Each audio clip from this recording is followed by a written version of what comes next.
पृथिवी शान्तिरन्तरिक्षकं शान्तिर् द्यौः शान्तिर्दिशः शान्तिरवान्तरं दिशा शान्तिरग्निः शान्तिर्वायुः शान्तिरादित्यः शान्तिश्चन्द्रमा शान्तिर्नक्षत्राणि शान्तिरापः शान्तिरोषधयः शान्तिर्वनस्पतयः शान्तिर्गौः शान्तिरजा शान्तिरश्वः शान्तिः पुरुषः शान्तिर्ब्रह्म शान्तिर्ब्राह्मणः शान्तिः शान्तिरेव शान्तिः शान्तिर्मे अस्तु शान्तिः. May there be peace on earth and in the sky. May there be peace in the water and in all directions. May there be peace in the plants, in the trees, and in animals. May there be peace in the hearts of all beings. May there be peace in everyone and in everything. Sarvetra sukhinas santu, sarve santu niramayaha. Sarve bhadrani pashyantu ma kaschit dukkha bhag bhavet. Sarvastaratu durgani sarvo bhadrani pashyatu. Sarvas sadbuddhimapnotu sarvas sarvatra nandatu. May all be happy and healthy. May all see what is good, and may no one experience misery. May all overcome their obstacles and acquire good tendencies. May people everywhere find joy and fulfillment.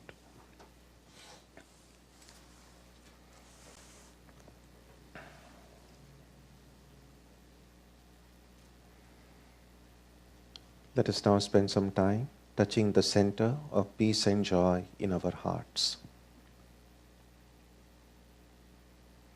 A good way to begin the practice is to withdraw the scattered energies of the mind and bring them to rest on one point. That point can be our own breathing.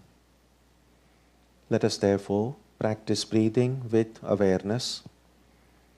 As we breathe in, let us visualize that our body and mind are being filled with love, strength, and compassion.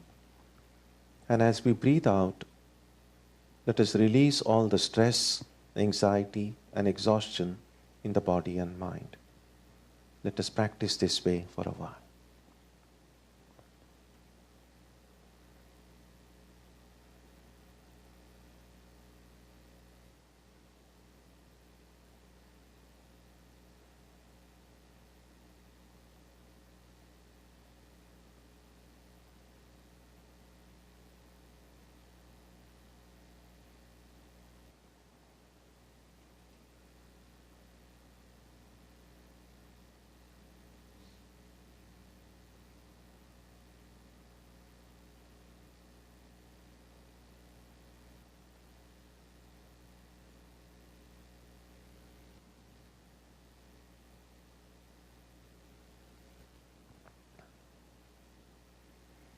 Let us now turn our attention to the region of our heart. Although God is present in everyone and everywhere, we can experience the divine presence most clearly in our own hearts. We can meditate in any way we have been taught. To remain focused, we can take the help of a short mental prayer or a mantra or a divine name. Let us now spend some time dwelling on the presence of God in our hearts.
Om Asatoma Satkamayam Tamasoma Jyotirgamayam Mrityorma Amritam Gamayam Aviravirmayethi Rudrayatte Dakshinam Mukham Tenamam Pahi Nityam. May the Divine lead us from the unreal to the real, from darkness to light, from death to immortality. May the Divine Consciousness fill our hearts and protect us.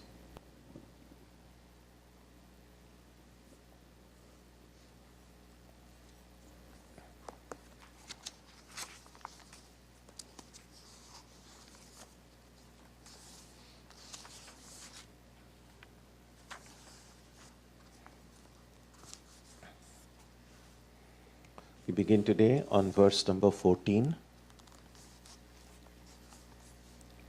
Uttishtata jagrata prapya varan nibodhata kshurasya dhara nishita duratyaya durgam pathastat kavayo vadanti.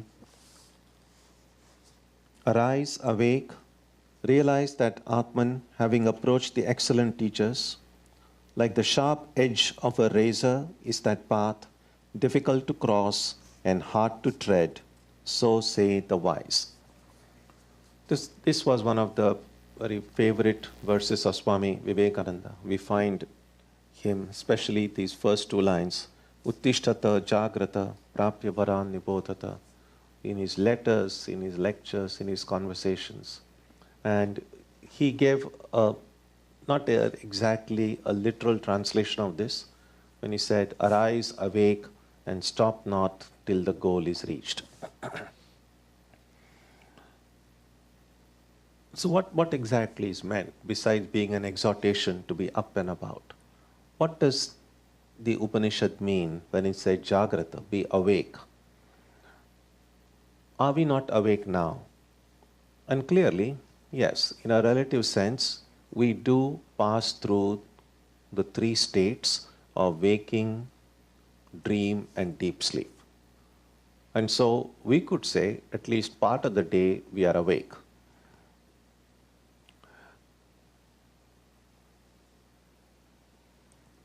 In a relative sense, you can also say that we are awake in the waking state. We are awake in the dream state, because if you are not awake, we wouldn't be able to see the dream. So there is some kind of a dream awakeness which makes us the dream waking world, if you like, which gives us a chance to see what's happening in the dream world. We are also in a kind of awake in the deep sleep state, By awake, I mean conscious, because only then when we wake up in the morning, we know what happened in deep sleep. And what happened was, nothing happened. But even to know that I did not know anything, I had to be conscious of it.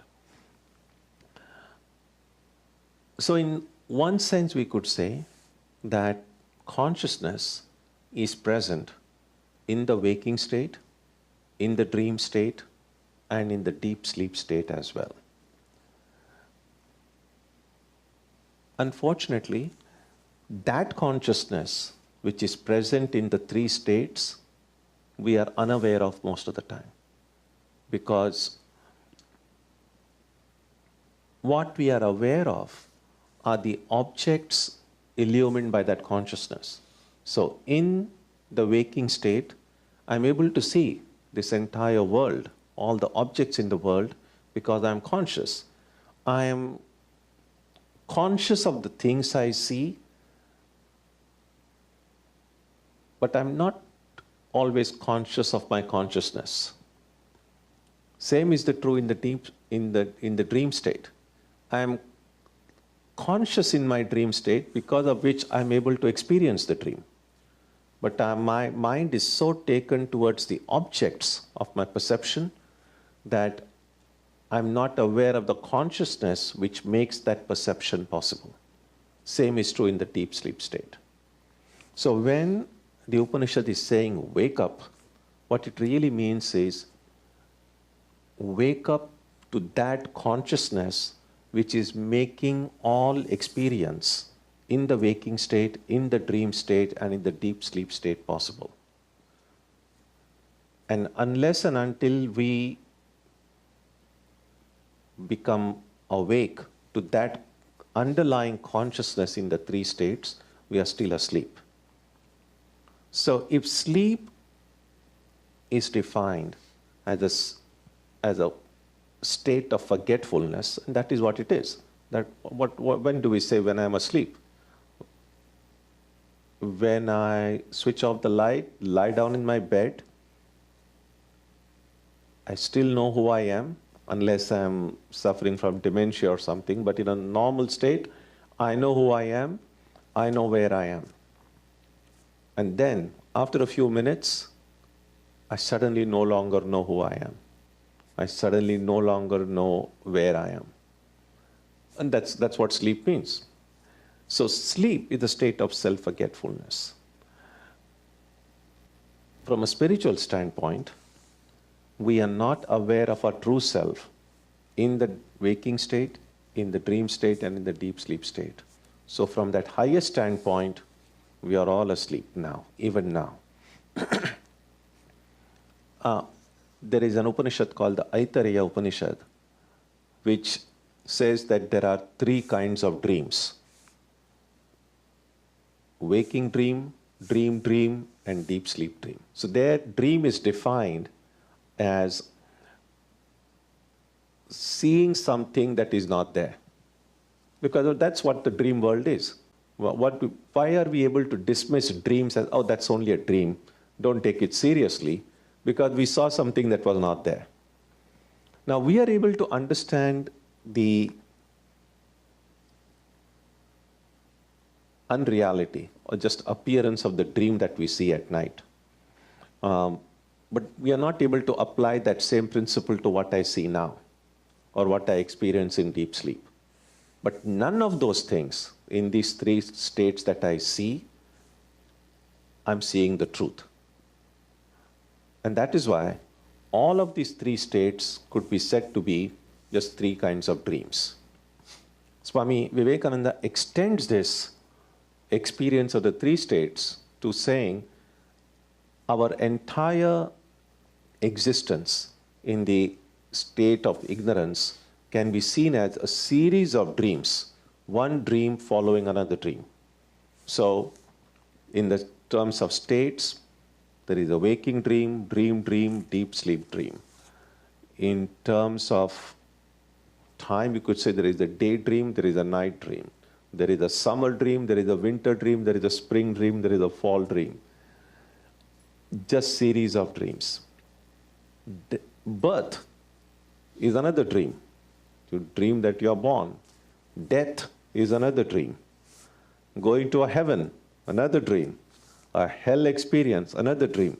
So, while we might make these value judgments about this life and another life, from Vedantic standpoint, these are just different dreams. And these dreams will not end unless and until I wake up.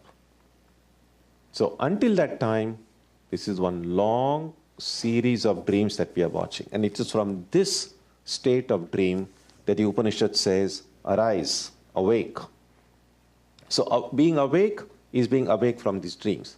And in order to become awake, we have to arise. By arise, we know that when we feel lethargic, we feel lazy, we feel a inertia overcome, we just feel like lying down, just not feel like doing anything.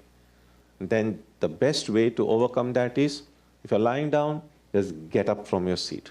Just kind of do some jogging or run or walk. Then it's easier to get rid of that inertia. So that's what is meant here. Uttishtata, jagrata. Give up that inertia which is keeping me tied down to this material world and become awake. And then see reality. Don't live in this world which is not ultimately real, which is only an appearance. And how do I do that? Prapya varan nibodhata. Approach. Varan means those who are excellent. So approach those who know the path, approach them and nibodhata. Try to learn from them. Why do I need this guidance? Well, once somebody asked Swami Brahmanandaji, is a teacher necessary in spiritual life? And then Swami Brahmanandaji said, even if you want to become a pickpocket, you need some training. So we don't have any question about, oh, should I go to school? I want to be a doctor or an engineer or a lawyer. We never question like, why do I need to go to school? Why do I need to learn? We accept the necessity of learning. It's only when it comes to spiritual life, people think, there are books, why do I need anybody? So we are not really consistent in our thinking. And that's why the Upanishad says, we need, if I want to arise, if I want to awake, I need to take guidance from those who know. And the reason is, Kshurasya dhara nishita duratyaya. Like the sharp edge of a razor is the path, difficult to cross, hard to tread. Durgam pataha. Durgam is very difficult. And duratyaya means difficult, sometimes hard to cross, because sometimes the material existence, this samsara, is sometimes compared to an ocean. It's called bhavasagara. And crossing this ocean of relative existence, samsara, is a metaphor often employed. And so that's why you have the word duratyaya, difficult to cross. And kshurasya dhara, it is like a sharp edge of a razor.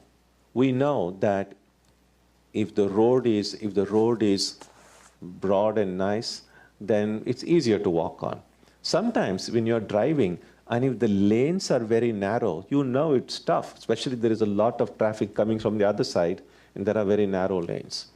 And if you're walking, and if it's just a very narrow path, the narrower the path gets, and imagine there is a deep valley on the other side, then you have to be even more careful.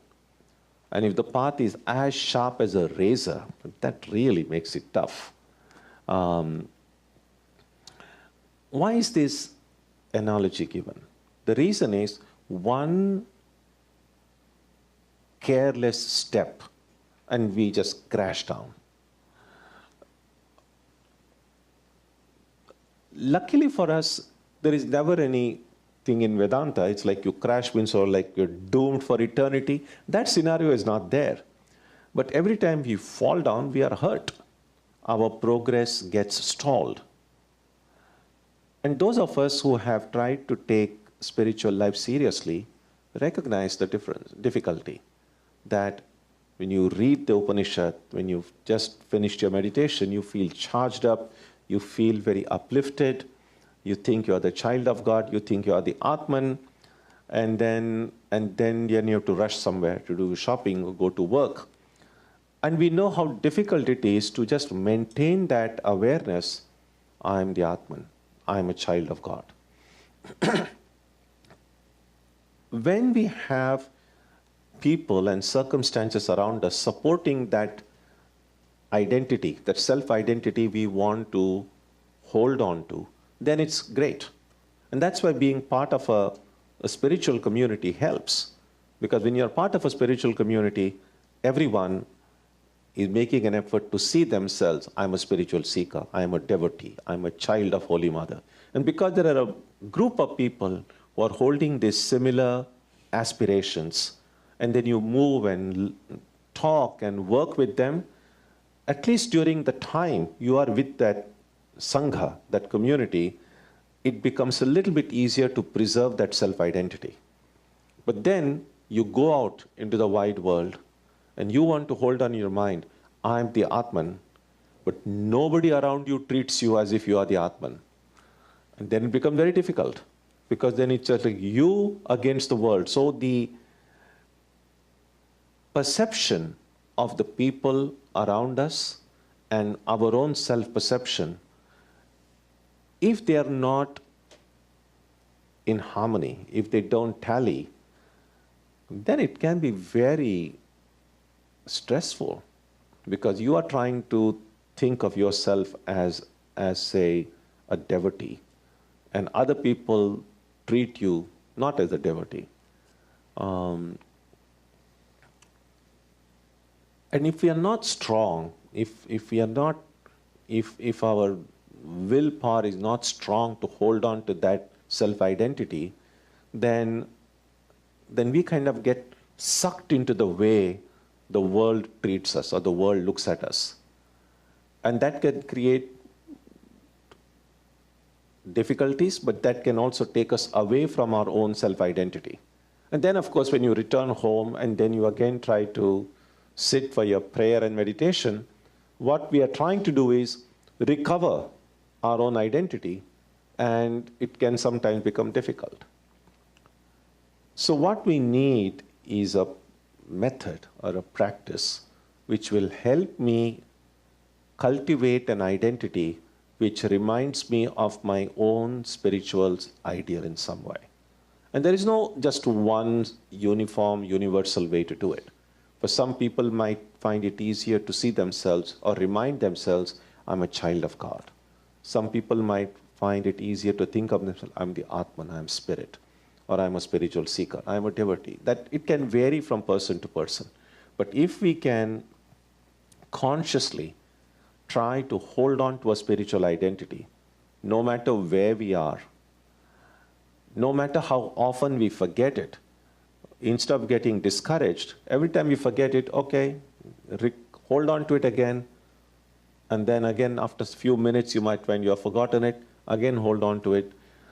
A time will come, if I continue doing this without getting discouraged, without losing hope, without giving up the struggle, a time will come when in some corner of my heart, that awareness that I'm a spiritual seeker or I am the Atman, it will remain. That may not be so prominent throughout the day, but it will be there. So even when you are carrying out your duties and responsibilities in life with other identities that we all have, but you will never lose sight of this one spiritual identity in some corner of the heart. And then, of course, when you are praying, when you are meditating, when you are visiting a temple or a mosque or a church, that identity which is at the small corner of the heart will become a little brighter and bigger during that time. And then once again you go out, it will become small again. That's a good beginning. Eventually, as we advance in spiritual life, then that identity will no longer remain like a tiny little spark somewhere. It will gradually become bigger and bigger and bigger and bigger. And then later on we discover, and that's an amazing discovery, that even when that identity becomes full, it does not destroy or push away my other identities. I will still have my other identities, But those identities will be held by my spiritual identity. It's like a mother holding her baby in her arms. And we know that when a baby is in a mother's arms, the baby feels secure, the baby feels safe, the baby feels happy. So similarly, my spiritual identity then will hold my other identities as a father or a mother or a son or a daughter or whatever other identities we have at our workplace. And here is this, my spiritual identity holding all my other identities in its embrace. And so what I will find, therefore, is not only nothing is lost, but all of my other identities become even more meaningful when they are held together by this spiritual connection that we have with ourselves. So because of the difficulty in the initial stages of holding on to that spiritual identity of ours, that is why it's said that the path is like a razor's edge. Because every time we forget, we are suddenly lost touch with ourselves. And then again we have to kind of come back. That's the reason this analogy is given, to impress upon our mind, to recognize the difficulty, to not take it very lightly, to not think that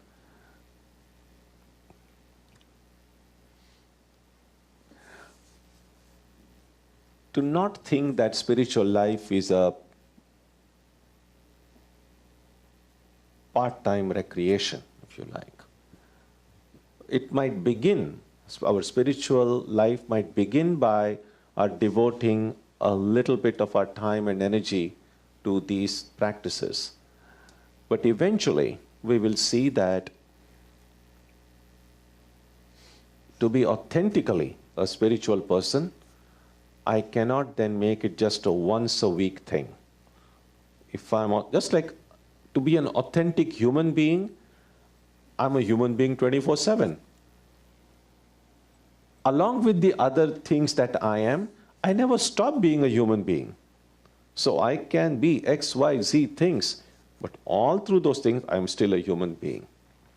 In the same way, just as my spiritual identity will hold together my other identities and make them more meaningful, so similarly, the spiritual life, which in the beginning might be limited to once a week or a few hours in a week, will eventually should cover my entire existence.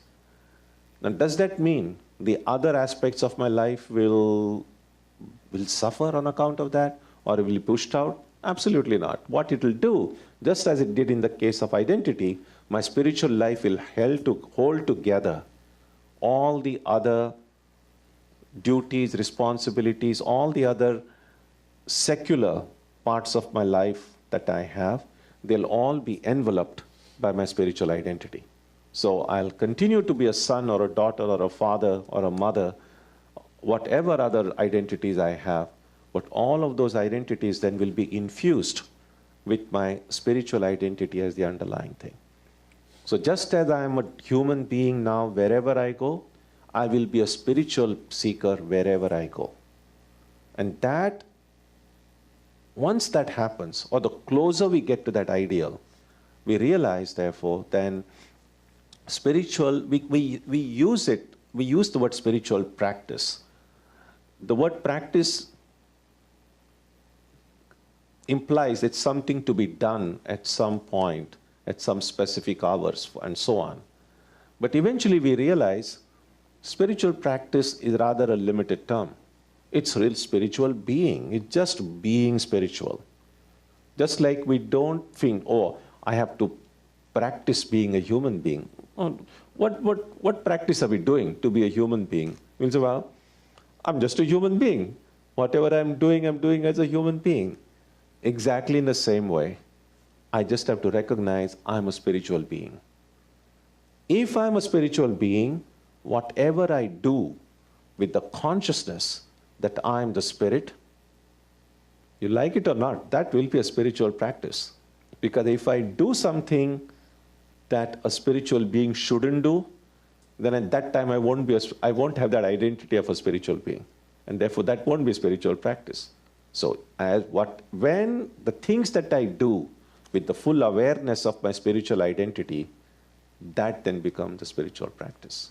So we then mature, we evolve from limiting our spiritual practice to a specific set of things, a certain amount of reading, a certain amount of japa, a certain amount of meditation. That's good, that's very helpful.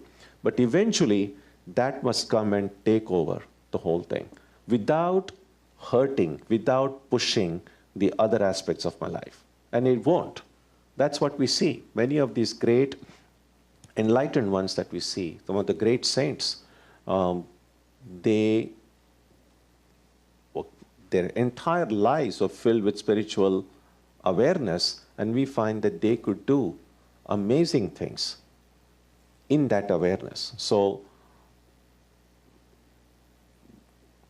long as we see spiritual practice as a matter of doing something, then doing requires expenditure of energy. Doing requires specific time. Doing requires a certain place where things can't be done. Eventually, as we advance in spiritual life, we will see that spiritual life is primarily being, not so much doing. Because doing is a matter of time and place and energy. But being, we are just being. So just as we don't do something, we don't practice being a human being, we don't do anything, we just are a human being. So similarly, to recognize I am the Atman, and to hold to that identity. And because of the difficulty of holding to that identity, the path is said to be as narrow as a razor's path. Now, why is it so subtle? Why is it so difficult? Because that identity is the subtlest of all. And that idea is described in the next verse, verse number 15. Ashabdamasparsham arupam avyayam tatha rasam nityam agandhavachayat anatyanantam mahatah param dhruvam nichayatan mrityu mukhat pramuchyate. Having realized that the Atman, which is soundless, touchless, formless, imperishable, and also without taste and smell, eternal, without beginning or end, even beyond the Mahat, immutable, one is released from the jaws of death. So lots of adjectives describing what the Atman is, what the spirit is, what my true nature is, or more accurately, what it is not. So ashabdam, soundless. All these adjectives, soundless, touchless, formless, without taste and smell, you see, when we are contact with the world, when I say the world, what is really my world? And really speaking, if you boil down the essence of the world that we experience, it's just these 5 things really. Sound, touch, smell, taste, and form. We have 5 senses which connect us to the world. Our eyes see all the forms and color. Our ears hear all the sound. The tongue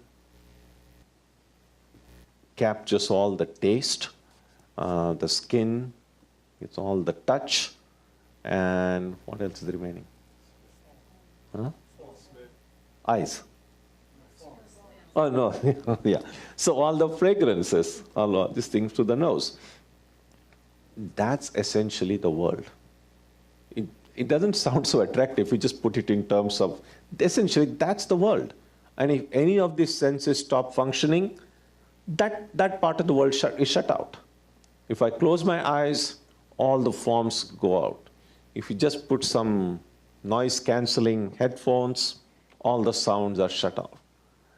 In this, if you stop eating, stop swallowing, taste goes out. And if you sit in a room where there isn't any kind of a noticeable smell, the smells are out. What remains? I always seems to forget one. Touch, yeah. Again, touch is kind of a little tricky because at least you feel the touch with the clothes that you're wearing. Let's say you're just by yourself in a room. You're not wearing anything. There is no wind. There is nothing. What you will have in that stage are just ideas because the senses now are not accepting anything. And even the ideas that I have are the ideas have come because the senses were in touch earlier. So the impressions gathered by my senses before I shut them out have now gone as the mental impressions and created memories and all of that. So the Atman is beyond all these 5 sense organs. So how am I going to describe it? How am I going to get in touch with it? The only way for me to get in touch with anything is through my senses, or if the senses not, at least with the mind. And the Atman is beyond the mind, beyond the senses. And not just the senses of, if it's beyond the senses of knowledge, it's definitely beyond the senses of action.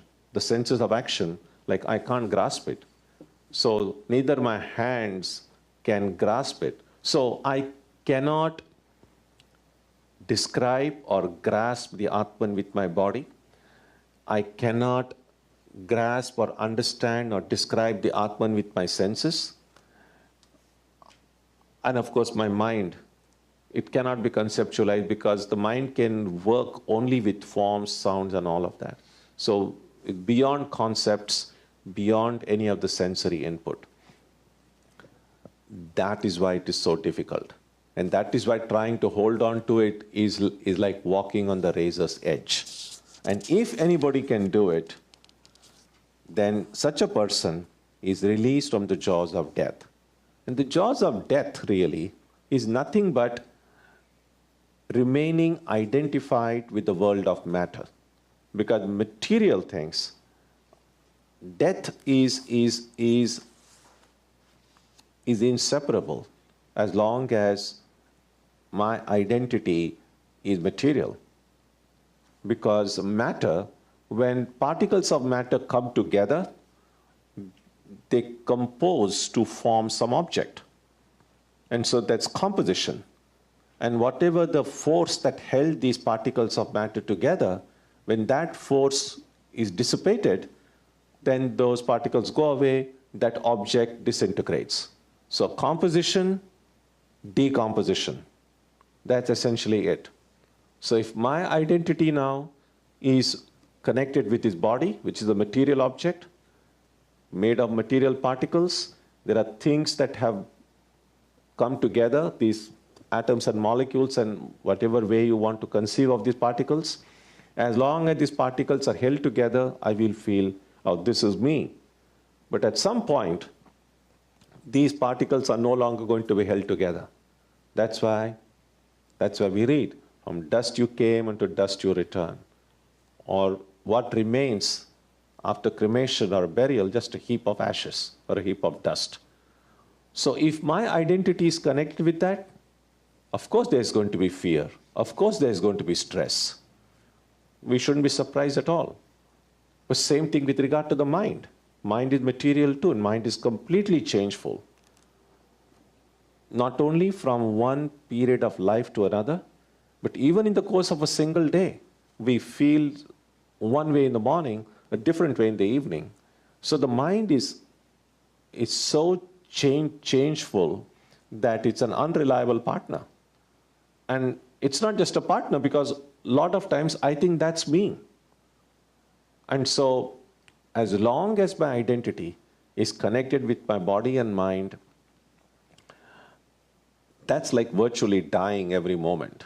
And so when this verse says you are released from the jaws of death, what it really means is when I become one with that ultimate reality, which is beyond, which is touchless, soundless, and so on, beyond all the senses, beyond the mind, beyond all of this, then there is no decomposition for me. because I then become a non-material presence. I become a conscious presence, a living conscious presence, but not bound by the laws of matter. And because I'm not bound by the laws of matter, I go beyond both birth and death. There is no coming, there is no going. One of the names of the Buddha was Tathagata. Tathagata means thus came or thus went, or it can also mean no coming, no going. There is a book with the title Going Nowhere, Being No One. That looks at it from a Buddhist standpoint. But what it really, being no one means being no one material. That's how a Vedanta student might read that title. That being no one material, going nowhere on this material plane. Because when you are not matter, there is nowhere to go. Because you are beyond the idea of space. You are beyond the idea of time. So there is no birth, there is no death, and so on. There is no change there because you are beyond causality either. So that is the idea that is presented in this verse, which says that if we are able to realize that, then we go beyond the jaws of death. Verse 16. Nachiketa mupakhyanam mrityu proktam sanatanam uktva shrutva cha medhavi brahma loke mahiyate. The intelligent one, having heard and related this ancient story of Nachiketa told by death, is glorified in the world of Brahman. Verse 17. Ya imam paramam guhyam shravayet brahma samsadi prayata shraddhaka leva tadanantyaya kalpate tadanantyaya kalpata iti. He who repeats this supremely mysterious story with great devotion in the assembly of Brahmanas or at the time of Shraddha ceremony obtains thereby infinite rewards. So these last two verses in this chapter are oftentimes called Phalashruti. In many of these ancient texts, whenever a section comes to an end, they will have phala. Phala means fruit. So one of the things that people might sometimes want to know is, why should I read this book? What benefit will I get? And so usually towards the end they will give a kind of an incentive. Well, if you read this, then these are the benefits you get. Glorified in the world of Brahman here can be understood in two ways. Either that you go to Brahmaloka in the highest heaven, or you could understand it by saying that you realize Brahman. And then this is also a text because the teacher is Yama, the god of death. This is also a text that is sometimes read whenever there is a death in the family. So usually, and sometimes if the people do not know Sanskrit, a priest or someone, a knowing person might come and recite this Upanishad. Sometimes they do just the recitation. Perhaps nobody might understand what it meant, but just reciting this text itself might benefit people. But oftentimes they'll have somebody explaining, and nowadays, of course, there are translations available as well. So the idea is the more often we try to reflect upon it ourselves and then discuss it among friends who are interested. Don't push it on people who are not interested. But discussing it among other fellow devotees will help to keep our mind immersed in this. And the more my mind remains immersed in these ideas, the more they become a part of my life, I will then be able to awake.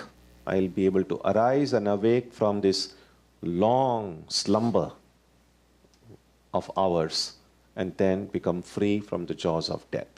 So with this we come to the end of this section in the Upanishad. So if you have any thoughts, ideas, questions, yeah.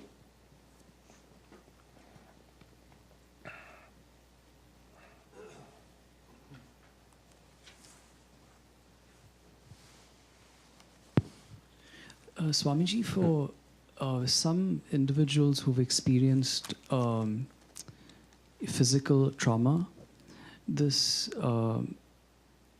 this idea that I am not the body, I've seen leads to a kind of spiritual bypassing, where that the body gets neglected and maybe they abuse the body themselves as a result of the previous trauma. So the one modification that I've heard to this idea of I am not the body is I am not just the body, in that the body is also part of the self, and however it's much bigger, you know, the body is one part of it. So what are your thoughts on this modification of I am not just the body? Yeah, I think that's great. In fact, it's good to see that the body and mind are mine rather than me. So that is kind of an interim state, because it's kind of easy to just say I'm not the body. I mean, anybody can say and repeat it like a parrot, but that doesn't mean I still go about in my day-to-day life. I can still go about as if I'm the body and just keep on repeating I'm not the body. So that doesn't really help.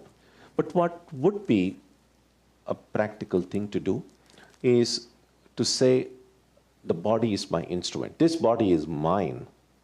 Just like this book is mine. So when I say the book is mine, I don't have to say I'm not the book. Because if I'm the book, I wouldn't say the book is mine. So just completely bypass saying I'm not the body. Just say the body is mine, the mind is mine. And if it is mine, I must take good care of it. If it needs fixing, I must fix it. So that's a good way to start. And when the body and mind are in a relatively healthy condition, then it becomes easier to then transcend them. But I don't think this is not the preliminary practice to just begin by saying I'm not the body. It doesn't help. And if in fact, if someone who is not ready to practice it, a person taking this kind of practice prematurely may very likely misunderstand what it means, and rather than doing something good or beneficial, it may have an opposite effect. Yeah. And the second question, Swamiji, is what is the role of just concentration? I don't mean awareness. I just mean, like, you know, when we, at the beginning, we do the breath awareness in the beginning of our study group. So what is the role of that level of concentration in cultivating the spiritual beingness that you were speaking of earlier? What is, no, it's not clear. So you talked about constantly reminding ourselves of our identity. What is the role of just concentration? Well, concentration is really being conscious of it. Being conscious of something to the exclusion of anything else is really concentrating on that thing. So they are not two different things. Yeah. Anish? Yeah. So Swamiji, I've wondered sometimes about the ordering of the two, words arise and awake. Is there any significance to that ordering? Because when I think about it, in the morning I wake first and then I arise. All right. I'm just curious, is there anything that's significant? No. No, nothing. No. No. Yeah. Rashdi?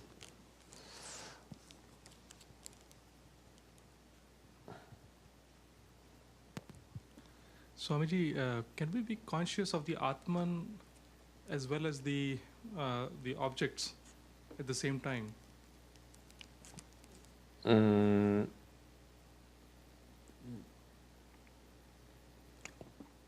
Not right away. Okay. But what's the point? So the question I was thinking was that, so the spiritual path is a razor's edge. Right. And in order to be on the path, you have to be conscious of that you are the Atman or the child of God. But when we are engaged in the world, then since we can't be conscious of the Atman and the world at the same time, right, we'll forget the Atman when we are engaged in the world. And then we'll get into trouble. That's true. That's true. Good point.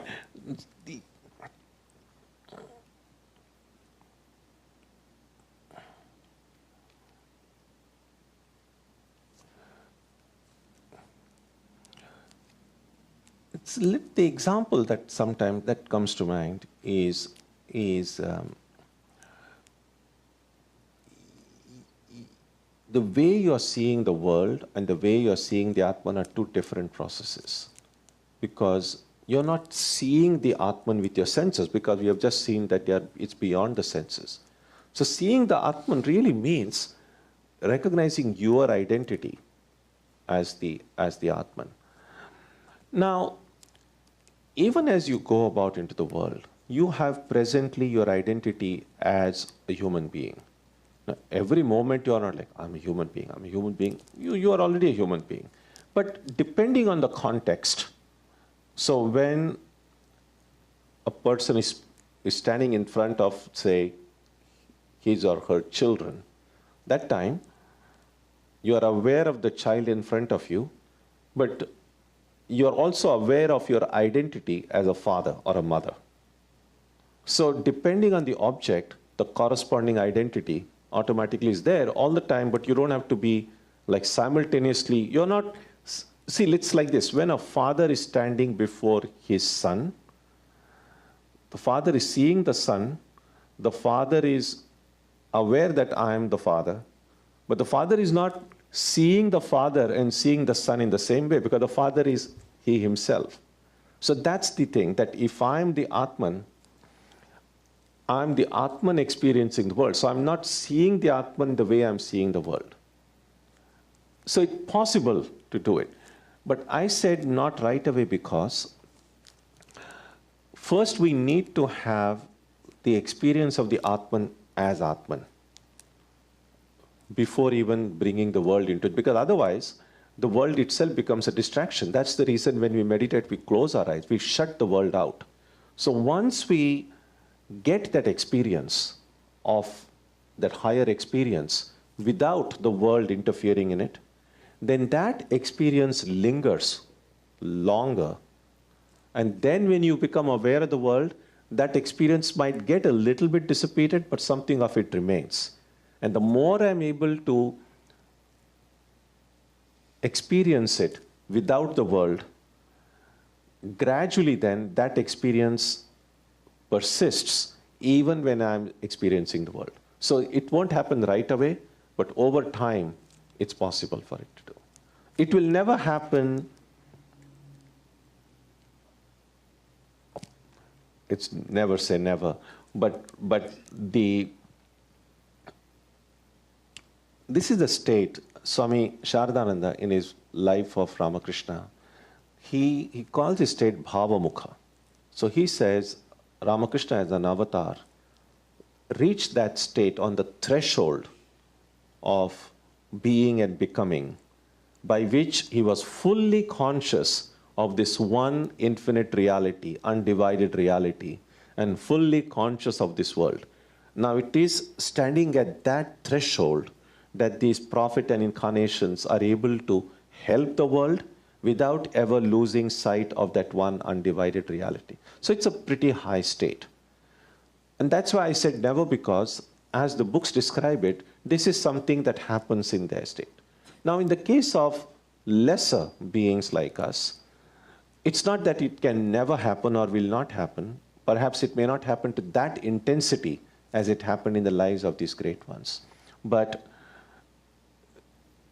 the firmer my identity as the Atman gets, something of that self-awareness remains even then when I mingle with the world.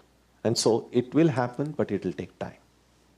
Swamiji, just a follow-up question. So if that is the case, for people like me, we should then be spending more time in solitude, essentially, right? Not mixed with the world, because then the spiritual aspiration will become weaker automatically. I mean... Yes, so that is why Ramakrishna said we should retire into solitude now and then. In fact, the practice of meditation that we do morning and evening is in fact kind of retiring into solitude. Even if you don't go to some forest or anything, even if you're just by yourself in your room, you have kind of created a quiet, solitary spot. If not outside, at least inside.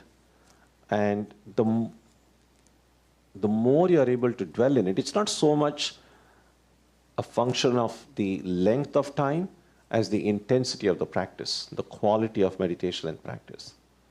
And so yes, eventually that time might increase, but that doesn't necessarily mean that one will be like sitting for meditation for 10 hours and shutting out the world. The quality of the meditation will improve to such an extent that even if, according to the clock time, you're sitting for a few minutes or 1 hour, the depth that you are able to reach in your own heart is so much that even after you get up from your meditation seat and you go about, that effect of that will still remain with you. So something of that meditative, ideally, something of that meditative awareness should remain with us throughout the day. And we should aim for that. The quality of my meditation in the morning should be such that something of that deep inner quiet and peace that I acquire in that morning meditation, something of that should persist. Although, because of my mingling with the world, its intensity will, it's just like discharging a battery. It will kind of get slowly less, but it should remain at least until your evening meditation. And then you kind of charge the battery again, and then it should remain until next morning. And as with now phones and everything, better and better quality batteries come, and then people want to know how much charge it can hold. So similarly, if our quality of the battery inside improves, it will be able to hold the charge for a longer time. And eventually we might be able to find an inner battery which will never get discharged. Okay. Thank you. Yeah. Okay. Behind. Yeah. Swamiji, I have a question regarding this identification. I see myself as a human being because that's what I was told, and I see myself with other people who looks like me as a human being. But Atman is a formless. How do I identify with Atman?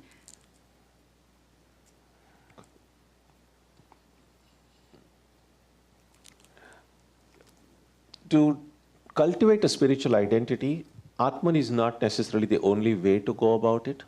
For some people, they might find it easier to think of themselves as the Atman. But for some others, they can think of themselves in more theistic terms, like I'm a child of God, I'm a child of Mother, and so on.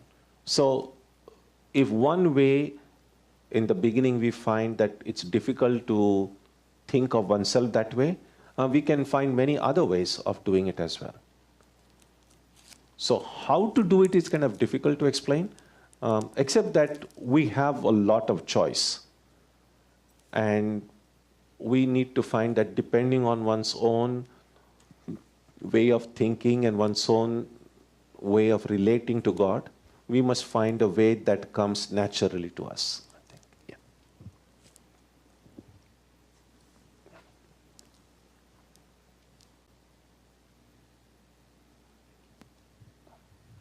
Hello, Swamiji. So you were mentioning about different states within a state that we have. I think it was the Taittiriya Upanishad that you mentioned about.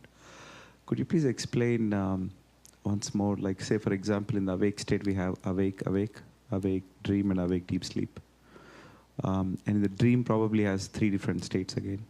Dream awake, dream and dream deep sleep. Does deep sleep also have that 3 states? No. Okay. In fact, I mean, you see, the thing is, we can go on creating subcategories. In fact, I think if you go to Yoga Vasishta, it speaks about 24 states. Okay.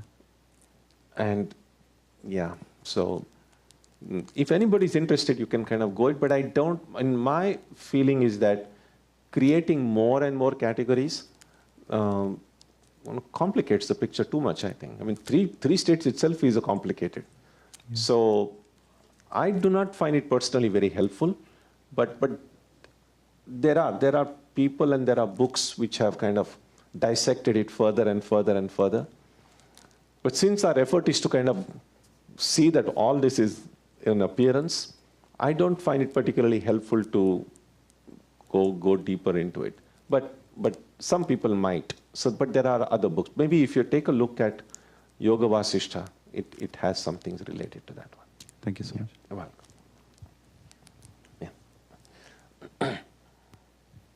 Swamiji, question related to the same waking dream. Daydream, you mean? Daydream, yeah. Okay. So I feel most of the people who are in my waking dream are consistently there. So is it like, am I in their dream or they are in my dream?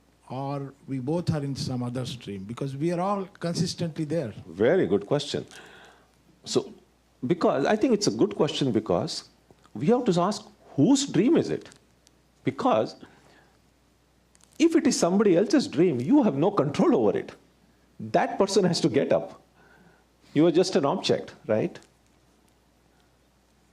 And so every one of us has to think that it's my dream.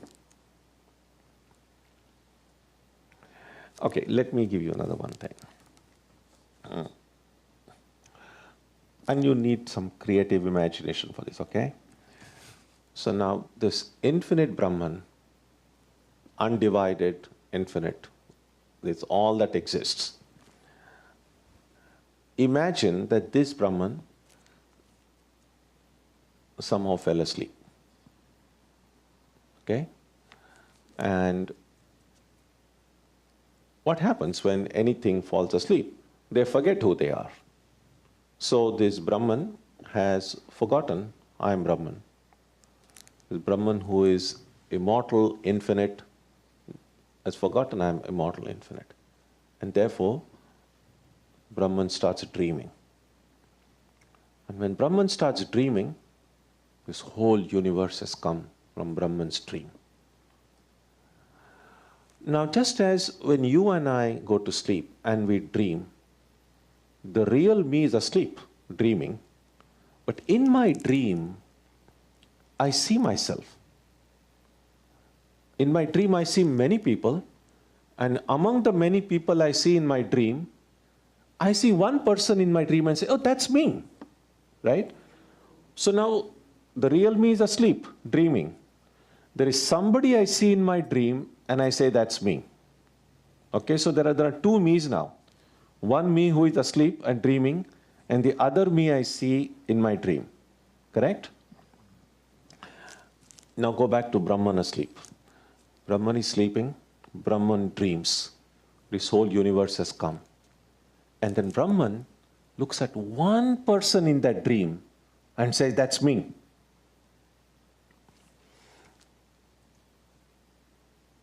Now all of us, in our heart, we have the feeling, me, I, right? Everyone feels.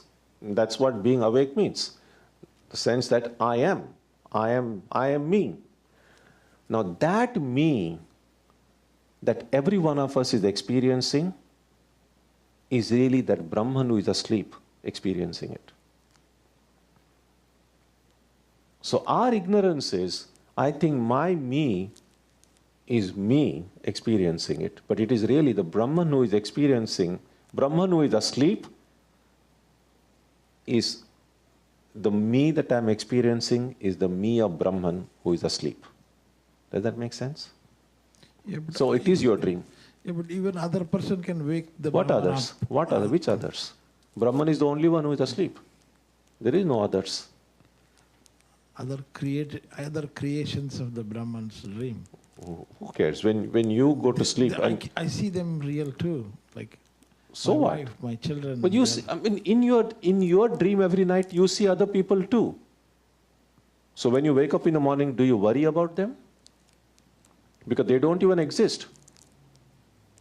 The only reality was you asleep and dreaming. There were no others. There was nobody else. You were all that there is. It's terrifying. There is nobody else. Only you exist. And some people are afraid because so much of our life is kind of connected. And oftentimes we may not realize how much we depend on the existence of not only other objects but other people around us. And to be suddenly be told, you are the only one that exists.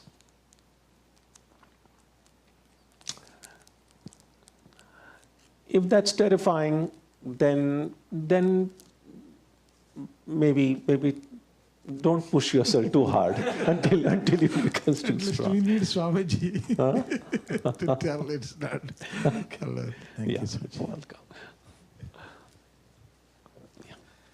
Swamiji, I thought you gave a very nice image of the spiritual life almost being like glue between the spiritual life is a glue between the sort of material world we live in. And that holds when we start seeing ourselves as the spirit, being the spiritual ideal instead of doing something. But as we're still approaching the being, we have to do stuff which takes time, which means we will have to probably reduce some of the time we spend on the other material pursuits. So how do we... No, you don't have to reduce the time.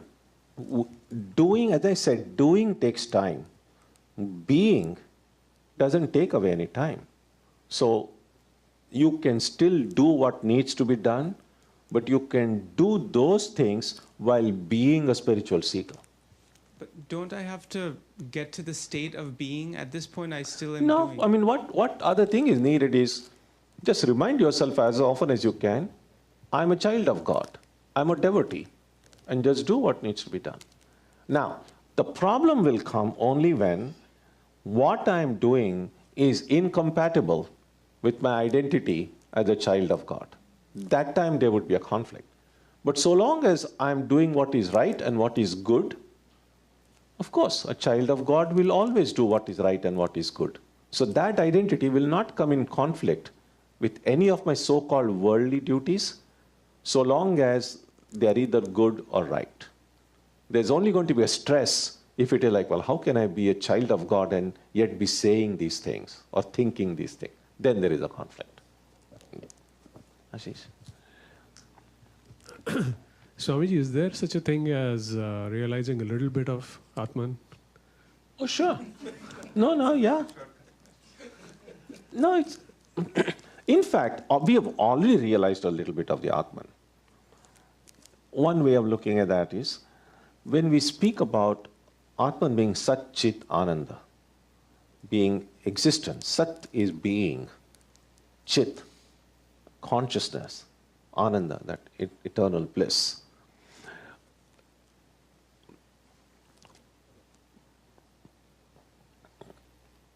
Put very briefly, if Vedanta sees that the problem is a problem of superimposition. Now, in order for superimposition to take place, well, let me give a concrete example. So we go back to the rope and snake. So there is the rope, a real rope, a room with insufficient light, you mistake it for a snake. So snake is superimposed on the rope. In order for that superimposition to take place, first of all, there has to be a rope there. Secondly, if there is bright light, no superimposition possible because I can see the rope. If there is pitch darkness, no superimposition possible because I can't see the rope. So it's very important that there should be insufficient light. So light enough for me to see something is there, but not enough to know what that something is. So when I say this is a snake, as I've often pointed out, that statement is partially right. When I say this is the snake, if I break that statement into two statements, this is something and that something is a snake. So partial realization is correct. So when I say this is a snake, I'm kind of 50% right. This is something. Where I'm wrong is what that something is. So there is, in other words, a little bit of the underlying reality should reveal itself for superimposition to take place. A little bit of that rope is revealing itself by its form and its existence because of which I'm able to say, this is a snake, this is something. I should know the existence of the rope before I can superimpose a snake on it. Now, when I say I am a human being, I'm already kind of partially realized the Atman. Because what I'm saying is, I'm somebody, and that somebody is a human being. I'm somebody is an absolutely true statement. So, as long as I know I'm somebody, I'm already partially realized. Where I am mistaken is who that somebody is. Now, I think that somebody is this mortal, weak human creature. Like saying that's a snake. Now, what the Upanishad is saying is, no, that's wrong. You are the immortal, infinite Brahman. So, a partial realization actually has already occurred. But even in another sense, if I can hold on to the thought that I am Brahman or I am Atman, to begin with, even for, say, 5 seconds, it's not so easy, even to hold it for 5 seconds. It's not just, yeah, go ahead. But Swamiji, that's still a thought, right? No, that's what I'm saying. So it's not just, what I'm saying is, you can, yeah, just kind of affirm your identity. I'm not this human, I'm infinite. It's still a thought.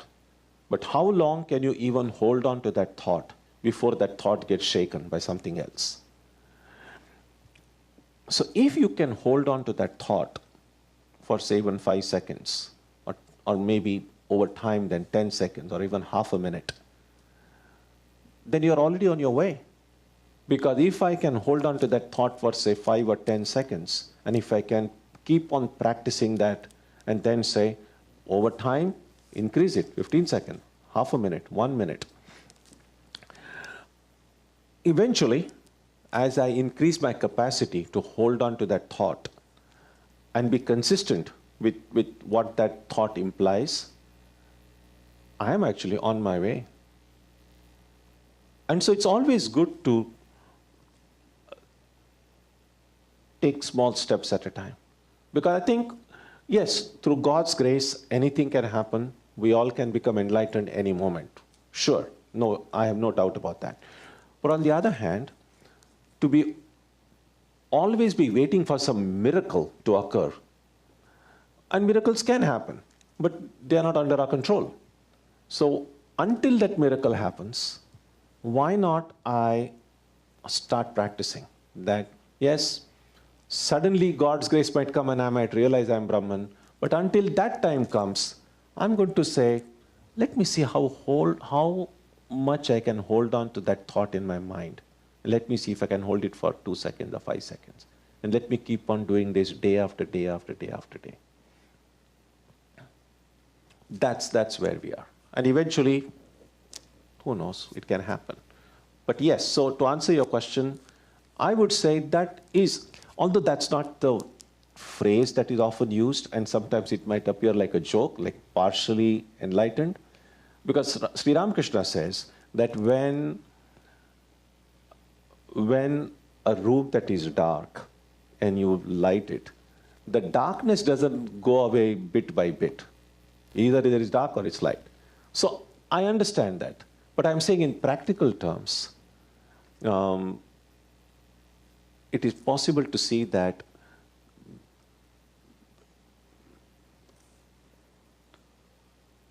that light of realization will come. The example also Sri Ramakrishna gives is when the sun is about to rise, you look in the eastern direction and the eastern horizon.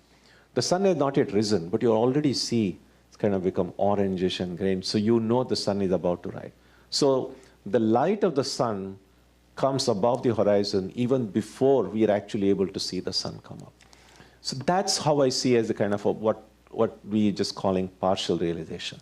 That when that realization is to come, we begin to see the horizon already.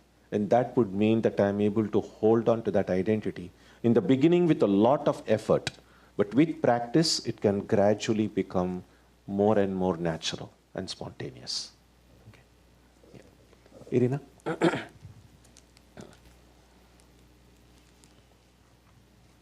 Swami, just a question. Isn't being a witness of my breathing, do you hear me? Being a witness. Hold it closer, so I'll hear it better. Being a witness. Witness? Yeah. Of my breathing, of my thought, of my words, of my action. Isn't it a way to Atman identity? Yes, what it will do is that's what the Vipassana practice is, to be aware of every thought, every action, every experience. What that does is it prevents the mind from getting sucked into the future or the past. It brings you into the present moment.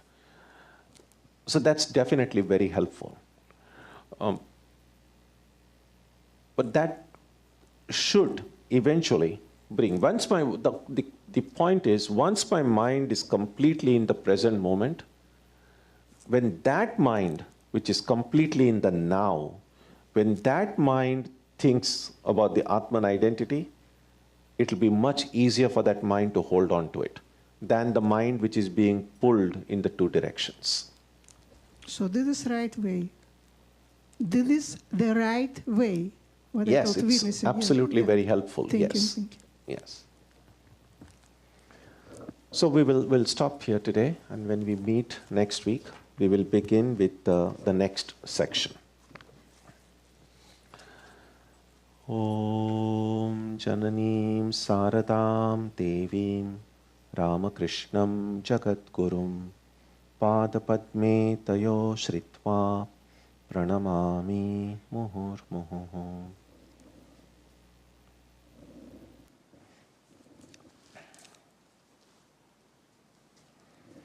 On Sunday, our subject will be overcoming fear. Next Wednesday, we'll continue with the study, and on Tuesday and Saturday, our meditation will also continue as usual. Let's conclude with a prayer now.